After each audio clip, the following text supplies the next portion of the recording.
Evangelho de Mateus, capítulo 8, versículos 28 a 34.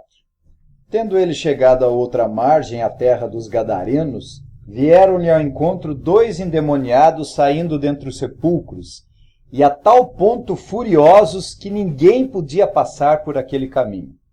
E eis que gritaram: Que temos nós contigo, ó Filho de Deus? Vieste aqui atormentar-nos antes do tempo? Ora, andava pastando não longe deles uma grande manada de porcos. Então os demônios lhe rogavam: Se nos expeles, manda-nos para a manada de porcos. Pois ide, ordenou-lhes Jesus. E eles saindo, passaram para os porcos, e eis que toda a manada se precipitou despenhadeiro abaixo para dentro do mar, e nas águas pereceram. Fugiram os porqueiros, e chegando à cidade, contaram todas essas coisas e o que acontecera aos endemoniados. Então a cidade toda saiu para encontrar-se com Jesus, e vendo-lhe rogaram que se retirasse da terra deles. Senhor nosso Deus, gracioso, generoso, todo-poderoso, te louvamos por essa rica oportunidade de estarmos pregando a tua palavra com o propósito de expandir o reino de Deus, o reino glorioso do Senhor Jesus. Abençoe a minha vida, que eu possa expor a tua palavra pelo poder do Espírito, com o objetivo de alcançar os seus eleitos e assim produzir regeneração, fé e arrependimento. Que o teu Espírito possa falar, a começar de mim. Oramos em nome e por amor do Senhor Jesus, rogando as tuas bênçãos para esse trabalho. Amém. Vivemos em uma época onde o misticismo e a incredulidade das realidades espirituais se misturam com uma grande superstição religiosa. Enquanto Satanás para muitos são motivos de piadas, no entanto para outros vivem oprimidos e apavorados diante das forças espirituais do mal. A Bíblia deixa perfeitamente claro que os espíritos imundos, que os espíritos malignos existem sim. Eles agem nesse mundo e oprimem as pessoas e chegam ao ponto de tomar posse do corpo de algumas pessoas, especialmente daquelas que são de alguma forma ou de outra suscetíveis às suas ações em virtude do envolvimento com as obras das trevas. O diabo age tentando as pessoas e promovendo o engano, a heresia, a mentira, o pecado, a usura, a lascívia.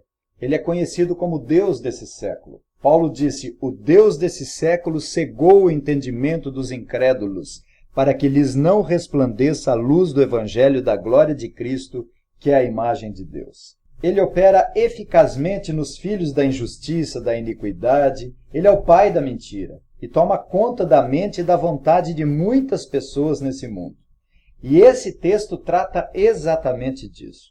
Jesus foi de um mar agitado onde havia acabado de aquietá-lo, trazendo grande bonança, e vai para um homem agitado, onde também irá aquietá-lo por causa da grande libertação que ele sofrerá. Com relação às circunstâncias, Mateus mostra que Jesus tem poder sobre as enfermidades, sobre a criação e agora mais especificamente sobre esses 2 homens endemoniados, sobre as forças espirituais do mal. Isso já havia sido mencionado de forma geral lá no capítulo 4, versículos 24, e nesse mesmo capítulo 8, no versículo 16, diz: Chegada a tarde, trouxeram-lhe muitos endemoniados, e ele meramente com a palavra expeliu os espíritos e curou todos os que estavam doentes. Então Jesus já havia sido mencionado por Mateus de uma forma geral com relação ao exorcismo. Mas agora nós temos especificamente aqui 2 homens endemoniados. A região dos Gesarenos ou Gadarenos era montanhosa, uma região íngreme que vai até o mar, onde se havia várias covas ali na montanha que foi muito utilizadas para sepultar os mortos. Havia sacrifícios aos mortos com o propósito de santificar a tumba e os mortos, com muitas oferendas e comidas, e talvez por causa disso favorecesse o fato desses 2 homens endemoniados habitarem ali no cemitério, conforme nos informa Marcos capítulo 5, versículo 3. Então vamos considerar essa porção da palavra de Deus sobre o tema o poder de Cristo sobre as forças espirituais do mal. E eu chamo a atenção dos ouvintes, em primeiro lugar, para duas ações, duas atividades demoníacas sobre os dois homens e em direção a Jesus. Com relação à atuação dos demônios sobre os dois homens, nós temos uma ilustração aqui do que Satanás faz com os homens. Ele transforma o ser humano em estado de andrajoso e destruição. Eles viviam em uma condição miserável, deplorável mesmo. Eles se cortavam. Lucas diz que andavam nus. Eles eram farrapos humanos, furiosos, não tinham alegria. Nós lemos aqui no versículo 28, tendo ele chegado à outra margem, a terra dos Gadarenos, vieram-lhe ao encontro dois endemoniados saindo dentre os sepulcros e a tal ponto furiosos que ninguém podia passar por aquele caminho. Eles eram furiosos mesmo. A família já não os queria nas suas casas, a sociedade tampouco. As pessoas tinham medo deles. Marcos diz que ninguém passava por aquele caminho. Alguns ainda tentavam ajudá-los com o intuito de impedir que se cortassem e amarravam eles e procuravam aplacar a violência deles. Marcos diz que eles viviam se ferindo com pedras. Assim também nos dias de hoje, quantos crimes hediondos. Aqueles matadores de aluguéis, podemos lembrar daqueles homens-bomba, esses traficantes, as pessoas que incendeiam ônibus nas ruas. Mas a realidade é que o diabo nem sempre age assim, violentamente, notoriamente, publicamente. Ele é astuto, ele é sagaz, ele é enganador, ele se mascara de anjo de luz, ele é mentiroso, ele promove o erro, a cegueira espiritual, ele promove a violência, a imoralidade, a corrupção. Ele instiga o oposto da palavra de Deus e dos 10 mandamentos. Tudo aquilo que representa a vontade de Deus, o diabo deturpa e tenta arrastar através das correntezas do mundo para contrariar a vontade revelada na palavra de Deus. Mas a atuação demoníaca não foi apenas nos homens, mas foi sobre Jesus também. Lemos no versículo 29. E eis que gritaram, que temos nós contigo, ó Filho de Deus? Vieste aqui atormentar-nos antes do tempo? Eles sabiam que Jesus era o Filho de Deus. Eles sabiam e reconheciam a divindade de Jesus. Eles criam, mas não obedeciam. São anjos caídos, opositores da obra de Deus, que tentam com todo furor e força e impedir a expansão do reino de Deus. Eles estavam lá na queda dos nossos primeiros pais. Observe no texto que eles aproximaram sem respeito e gritando. Eles não tinham nada a ver com o Senhor Jesus. Para eles não há mais perdão. Judas 6 diz, e há anjos os que não guardaram o seu estado original, mas abandonaram o seu próprio domicílio. Ele tem guardado sob trevas, em algemas eternas, para o juízo do grande dia. E eles sabiam que o dia do juízo está reservado para eles. Ezequiel 28:16 diz, pelo que te lançarei profanado fora do monte de Deus, e te farei perecer, ó querubim da guarda.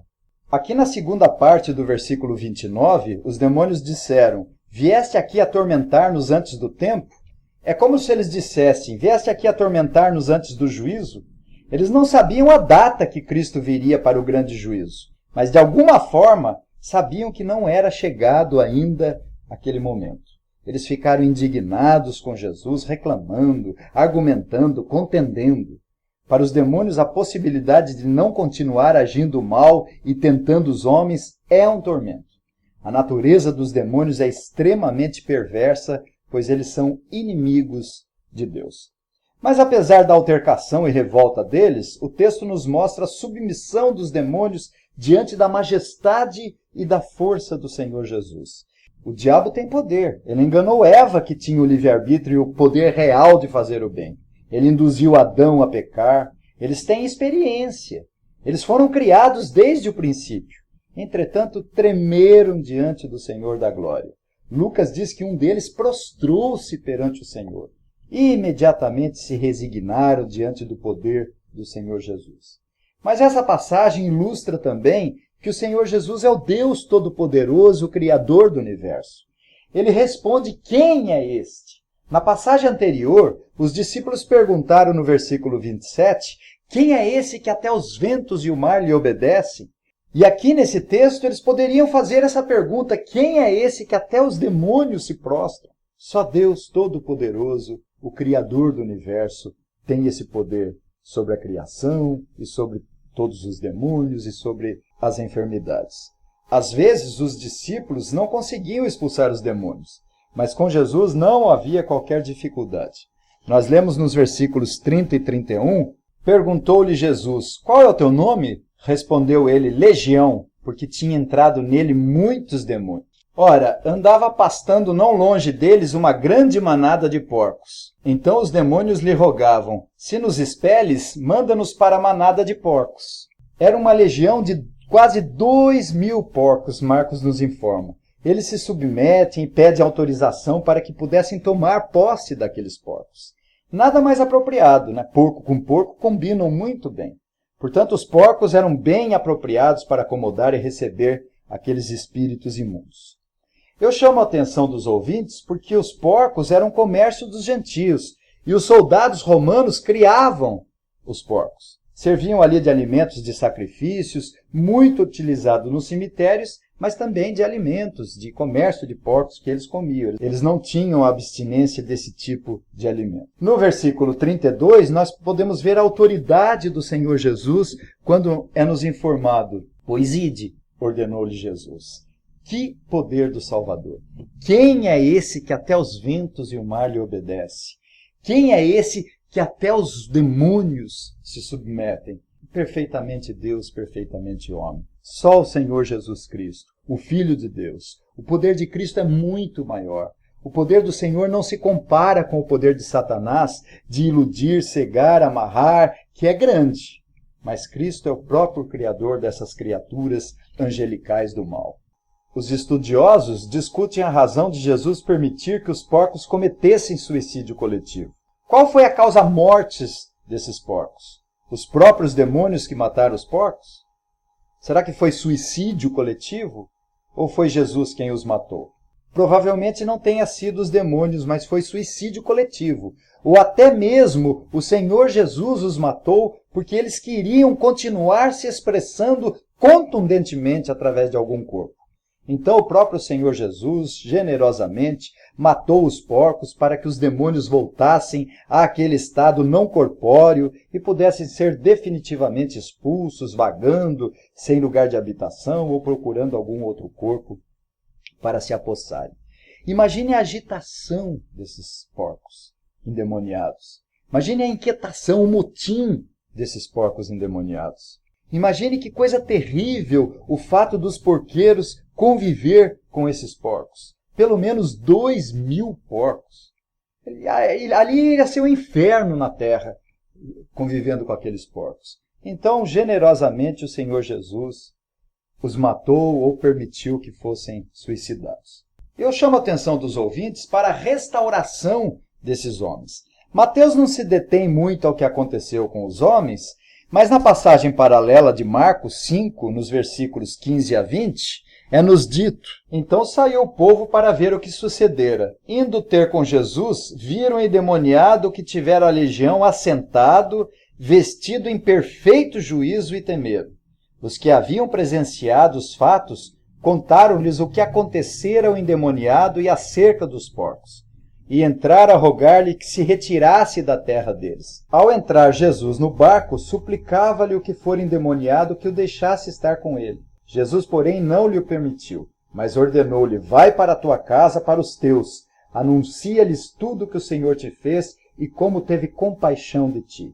Então ele foi e começou a proclamar em Decápolis tudo o que Jesus lhe fizera, e todos se admiraram. Que coisa, amados ouvintes! O Senhor Jesus foi expulso, mas mesmo assim, o Senhor Jesus não permitiu que esse homem que estava vestido em perfeito juízo agora, já que o Senhor não poderia ter ficado para pregar o evangelho, o que aconteceu? Ele então enviou esse gadareno para que fosse para a tua casa, para os teus, e anunciar tudo o que o Senhor havia feito com ele e como teve compaixão dele. Então ele foi e começou a proclamar em Decápolis tudo o que Jesus lhe fizera, e todos se admiraram. Que Deus Salvador! Que generoso Salvador! Que Deus gracioso! Ele foi expulso e desistiram do Senhor, mas o Senhor ainda assim não desistiu daquele povo. Aqui nos versículos 33 e 34, nós temos a reação dos porqueiros e dos gadarenos. Nós lemos que fugiram os porqueiros e, chegando à cidade, contaram todas essas coisas e o que acontecera aos endemoniados. Então a cidade toda saiu para encontrar-se com Jesus e, vendo-o, lhe rogaram que se retirasse da terra deles. Que situação! Nós temos aqui um misto de espanto, de curiosidade, de temor, mas infelizmente de rejeição também. Ao invés daquele tão grande milagre causar alegria por Jesus ter sido generoso com o povo, libertando aqueles homens que causavam medo nas pessoas, eles denegriam a imagem da cidade. Mas ao invés de se regozijarem com o exorcismo, o povo expulsou Jesus dali. Poderiam ser muito mais abençoados com outras curas, libertações, milagres, os ensinos, a presença do Senhor Jesus. Aqui no Evangelho de Mateus é a primeira rejeição que encontramos desde então. Há 3 rejeições aqui. Rejeição dos demônios, rejeição dos porqueiros, que fica implícito no texto, e rejeição dos habitantes de Gadara. Estavam muito mais interessados nos porcos do que nas bênçãos produzidas naqueles ex-endemoniados. Os homens davam muito trabalho para o povo. Era uma vergonha e perigo para a cidade. Isso ilustra muito bem a reação de muitas pessoas hoje diante da obra da graça salvadora. Muitos se espantam, muitos ficam curiosos, muitos têm medo, mas infelizmente, ao invés de produzir alguma coisa positiva, o resultado final é que acabam tendo medo de abandonar seus pecados. Receiam mudar de vida e até se afastam porque têm medo de perder aquilo de mais valor, ou seja, os seus porcos, seus pecados, suas posses, a idolatria, a lascívia, o mundo. Muitos não estão dispostos a isso. Assim como os gadarenos disseram, o que temos nós contigo? Muitos dizem assim. O que temos nós com os crentes? O que temos nós com Jesus? O que temos nós com a igreja dele? Apesar de contemplar a maravilhosa graça, nós lemos lá em Marcos que eles estavam agora bem vestidos em perfeito juízo, vejam só. Mas mesmo assim rejeitaram a graça salvadora do Senhor Jesus. Temos, portanto, nesse registro a resposta da pergunta feita pelos discípulos ali no versículo 27. Quem é esse que até os ventos e o mar lhe obedecem? Quem é esse que até os demônios lhe sujeitam? É o que tem poder sobre as enfermidades. Este é o que tem poder sobre a criação.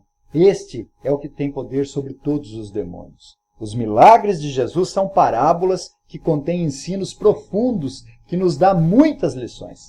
E a primeira lição é sobre a advertência. Nós temos aqui uma advertência. O diabo é o Deus desse século que cega o entendimento dos incrédulos para que eles não resplandeça a luz do Evangelho da glória de Cristo, que é a imagem de Deus. Se não houvesse o homem caído, não havia desgraça e miséria. Mas Satanás existe sim. Eles agem promovendo a mentira, o pecado, a miséria, tentam impedir o avanço da pregação do Evangelho e a expansão do reino de Deus. Procuram ofuscar a glória de Deus, denegrindo o seu caráter, manchando os seus atributos gloriosos e promovem também a rejeição das pessoas à oferta gratuita do Evangelho. Em segundo lugar, essa passagem nos dá um enorme conforto. Os demônios são criaturas limitadas e só agem de acordo com a vontade de Cristo. Lembram de Jó? Como os demônios só fizeram aquilo que Deus permitiu? Eles mesmos são iludidos. Eles são vassalos de Cristo. Os demônios são criaturas limitadas e só agem de acordo com a vontade do Senhor. Eles são vassalos de Cristo. Eles mesmos são iludidos. Satanás é o pai da mentira e engana-se a si próprio. Eles imaginam que pode enganar o Senhor Jesus, quando na realidade eles são instrumentos para o louvor dos seus atributos, para a glória da sua pessoa, para a honra do seu nome. E os demônios são instrumentos para redundar para o bem da própria igreja do Senhor Jesus. É verdade que o diabo traz muito sofrimento e inquietação para nós. Ele é o leão que ruge ao nosso redor buscando a quem possa tragar. Mas é limitado ao poder do Senhor Jesus. Não há necessidade de ficarmos apavorados e temerosos diante dele. Maior é o que está em nós do que aquele que está no mundo. Mas o texto traz também outra advertência. Muitos preferem os benefícios materiais do que a graça salvadora de Deus em Cristo Jesus. Multidões, assim como os demônios, não querem nada com Cristo e querem se ver livres dele, como os gadarenos que pediu para o Senhor que se retirasse deles. Ao invés de desfrutar do poder de Deus e da presença do Senhor Jesus, preferiram ficar com outros endemoniados na cidade e com todos os problemas que o pecado e a iniquidade traziam. Preferiam o pecado, o mundo, do que o poder salvador, refrigerador e libertador do Senhor. Podemos imaginar que bênção seria para a cidade se Jesus ficasse alguns dias ali, como ficou em Samaria, a pedido dos samaritanos. Mas, em quarto lugar, o texto também nos dá um encorajamento. Lucas 19:10 diz que o Filho do Homem veio buscar e salvar o que havia se perdido.